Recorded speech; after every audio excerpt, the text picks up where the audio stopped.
So if you're someone who is a beginner producer and you want to know how to make a piano ballad instrumental, or if you're someone who already is making them for yourself but you want to know how you can take them to the next level up from beginner, hopefully this video is going to help you out. I have a very simple piano ballad production that I've made in front of me, and I want to talk about how I made it, little ideas that I implemented, little production techniques which I really think can benefit you if you are someone who's wanting to refine your craft as a music producer making ballad productions. So make sure you smash the subscribe button if you're new to this channel.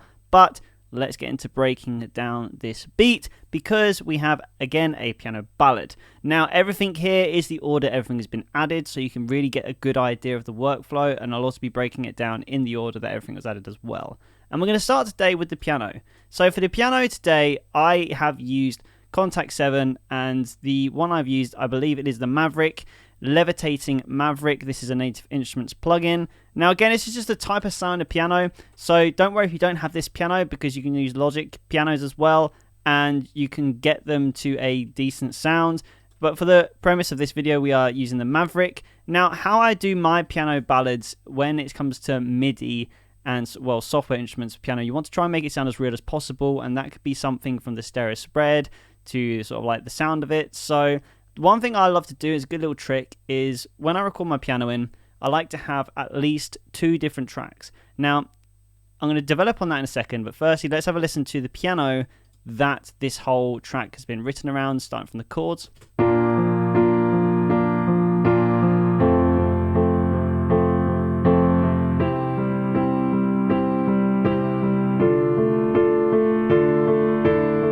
So with the piano, it is in F major, the BPM is 80, and it is in 4/4.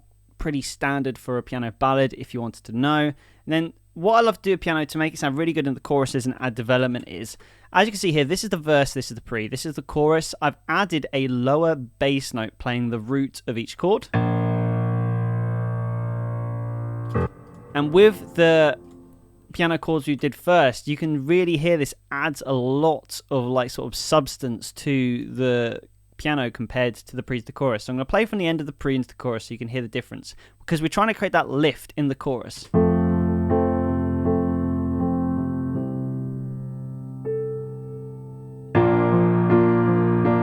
So again, it just adds a little bit more than just playing the chords, and it also adds a sort of like a transition so you can hear the difference, and that's what we want from the listener. So when it comes to mixing the piano in, I love this little trick that I do using 2 sample delays. 1 sample delay to the left, 1 sample delay to the right. This is going to put one side of the piano out to the left, one out to the right, but also some sort of a doubling effect to add a little bit more to the piano so it's a lot more fuller sounding. Now the reason we want to do this is because piano is in MIDI most of the time, and when you think about when you record piano live, it's going to be with an A-B pairing most of the time. You're going to have 2 small diaphragm condenser microphones pointing at either end of the piano, and this kind of essentially mimics that. So you get this nice stereo sounding piano, which makes it sound a little bit better than just MIDI. I'll play you the before and after so you can hear what I mean. So this is the before. I do recommend you have headphones on, by the way. Now I'm going to put the sample delay on,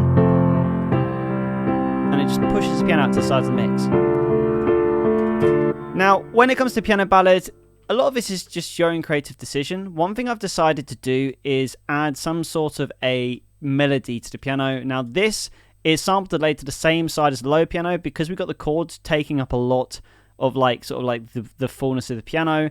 These 2 are going to be sidechained to the right of the mix. This is sidechained to the left, just to create enough space so the piano is nicely balanced in the mix. So I just added in this melody. And one thing I did with the melody is I played it in 2 octaves, because you get this really nice sound, which you're about to hear, where it harmonizes very nicely.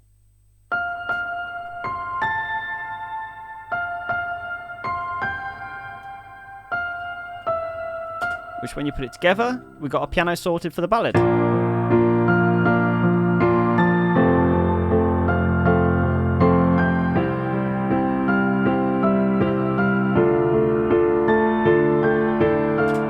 Okay, next thing in the ballad is, one thing that's really good to add is strings, because strings are a very emotional instrument, works really well with piano. So I decided to put a very simple string section in, and I have this method that I use on this channel a lot, where it's the rule of 5 with strings, but today we're going to break down to the rule of 3. Now what I mean by the rule of 5 normally is, when you write strings, you want to have 5 different layers. You want to have the root, you want to have the body, which is the chords, you want a melody, you you want a counter melody, and you want the ear candy, which is the high note. So I'm going to break this down into just cello, strings, and high strings, or strings high as I call it here.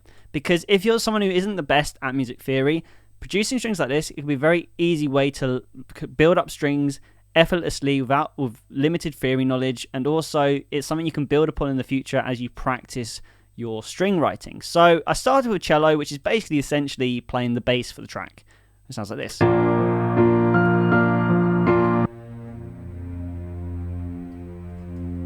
Very simple, not much really else to say about it. And then for the strings, we play the chords in for the body, which would have been point 2.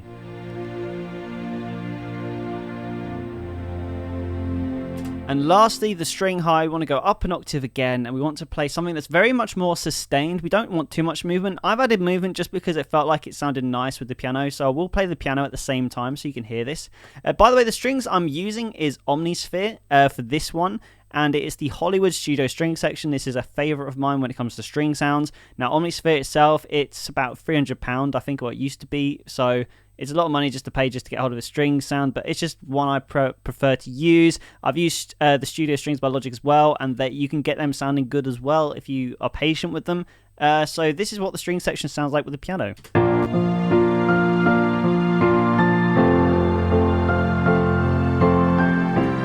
As you can hear, it's like harmonizing. Now, what's really cool about the strings is you can really help with transitions between sections, or like half through the chorus. You hear I had this little riser melody happening here, but most of the time we don't want to stick on the root note because we've already got the cello playing the root note's in the chords. We've also got the root note in the piano as well. So on the string highs, really make sure that you're playing with the thirds and the fifths, and even like the 6th and 7th of the chords at the time that are playing, because it'd be a really good way to add something different, add really nice harmonies throughout the track, which could make it sound a lot more beautiful and elegant.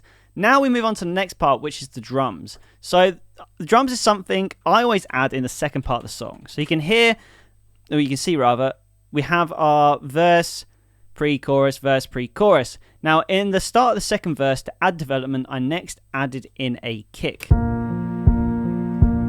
the kick itself is just a Abbey Road 80s drummer, but any drum kit will do.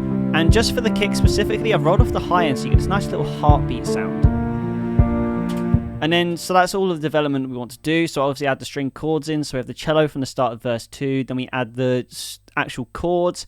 A little bit lower velocity though for the pre-chorus to add a bit of development. So when we get into the chorus, we get this big section here, which is fundamentally the drums, which is driving this to add development to the track. So the first thing I actually added in was toms when it came to this chorus. Sound like this.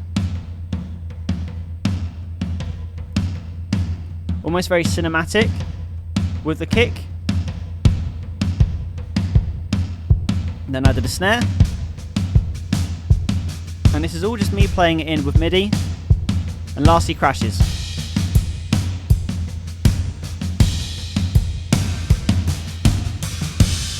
And just really trying to like add that sort of like driving force, momentum to the track, and when you put it together with everything so far, it sounds really cool.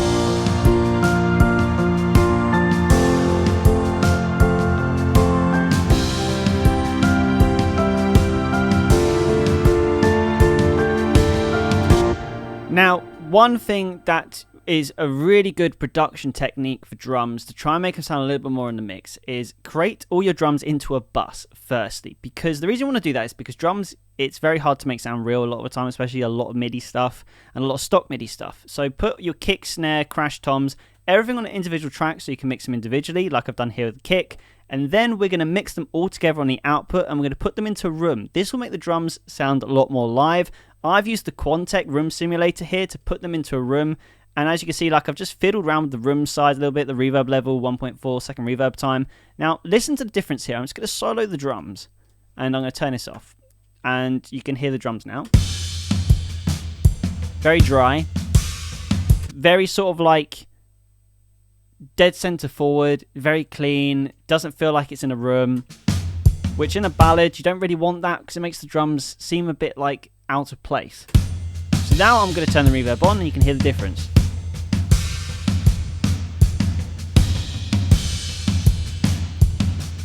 Not only have they got a little bit more reverb to them, but they feel like there's a little bit more space. They feel like they've taken a slight step back in the mix, and that just really helps the drums to sit in. So I highly recommend you always do that with your drums, even if it's just a little bit towards the end. Say like you have your toms with a lot more reverb than your kick or the snare. Still put them in the same room simulator, because at least it's putting the drums into the same space. If you're using sends, obviously, for your reverbs, then what you can do is put all of the elements of the drum kit in the room first, and then apply the reverb individually. That's why you always separate the MIDI, as I just said, for the drums, and you'll find your drums be a lot better at sitting in the mix. And the last thing I've added is just a deep 808 bass. Now, this is something that's really good for adding sub. It adds a really good thickness to a chorus. So I use the deep 808 bass. This is an Alchemy with a 20% roll off on the attack, so you don't get that first initial stab of the 808. But if you listen to it, this is just it's a super clean sub bass, really. Now, you wouldn't think this would be in a piano ballad production, but it just makes sense. If you listen to it without and with, you will see the difference. So this is without.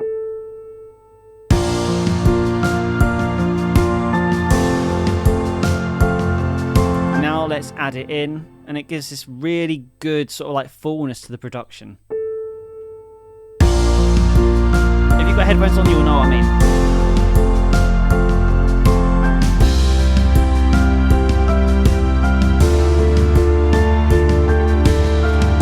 There you go. So this altogether is the introduction. Now I'm just going to quickly talk about the structure. As I mentioned about development earlier in this video, if you're someone who's doing a simple production like this, I highly recommend start of an intro, keep it clean. So I've started here with just very simple, delicate piano chords with the melody, something that this can reference back to. And then I've gone for a verse of just piano, and then the pre-chorus, the development is I've changed the chords up. And then when we get to the first chorus, obviously we add in our piano root note and also the sub bass, just so there's a lift from the chorus, differentiating it from the verse and the pre. And then for the verse, again, we add a kick in.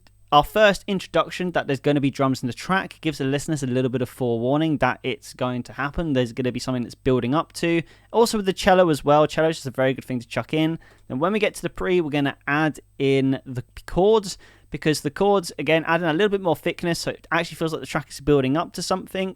And then in the chorus, obviously, we get everything. And then after the chorus, you do want to try and mix something up a bit, because otherwise it can sound very samey. So I've just gone for a very simple piano solo, which I thought was really cool.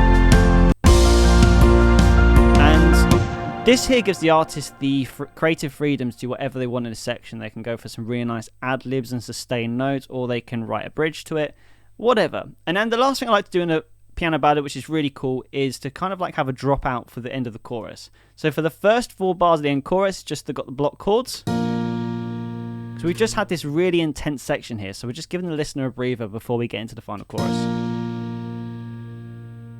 And then obviously for the second part of the chorus, it comes back.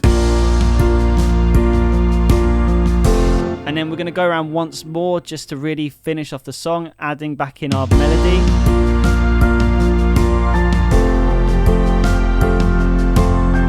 And then lastly, we're going to finish with just very simple block chords, very delicate, really nice sort of cadence to finish off the song. And we're going to keep our melody in as well.